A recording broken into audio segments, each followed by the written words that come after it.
حضور صلی اللہ علیہ وسلم دی پھوپھی جان حضرت صفیہ رضی اللہ تعالی عنہ آپ نو ایک شخص نے ایک گل کی تھی کہ بروز قیامت اے نبی دے گھر والےوں، حضرت صفیہ حضور دی پھوپھی جان نے، حضور دے گھر والیاں نے، اے نبی دے گھر والےوں، کل بروز قیامت توانوں حضور دی نسبت نے کوئی فائدہ نہیں دینا۔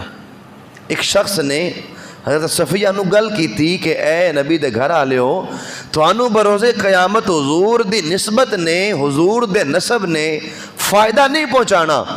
جو شخص نے گل کی تھی نا، حضرت صفیہ نو بڑا دکھ ہویا، دل بڑا دکھی ہویا، تے ایک گل پہنچ گئی حضور دی بارگاہ اندر۔ حضور صلی اللہ علیہ وسلم کو پتہ لگا کہ فلاں شخص نے اے گل کی تھی کہ میری آل نو میرا نسب بروز قیامت فائدہ نہیں دینا۔ جدو حضور نے ایک گل سنی، سرکار دو عالم صلی اللہ علیہ وسلم تے جلال دی کیفیت آ گئی۔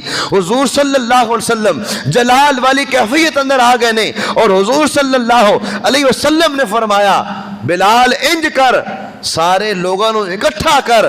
بلال نے اعلان کیتا لوگوں جمع ہو جاؤ۔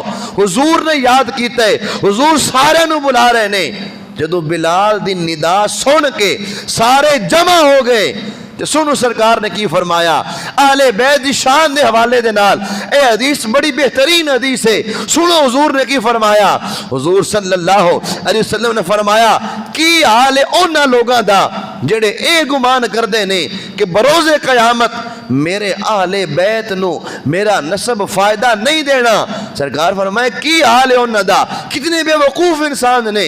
حضور نے فرمایا لوگوں سن لو، قیامت والے دن کسی بندے نو اس دا نسب فائدہ نہیں پہنچاوے گا۔ ماں اپنے پتر تو دور ہوئے گی، پیو اپنے بیٹے تو دور ہوئے گا، ہر کوئی ایک دوسرے تو نسدہ پیا ہوئے گا۔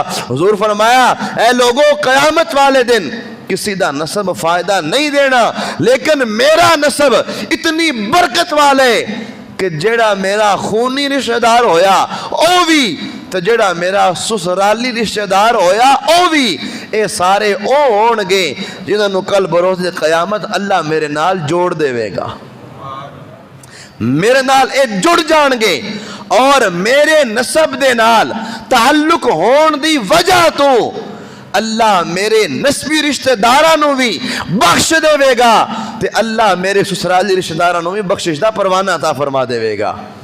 سرکار دا فرمان ہے۔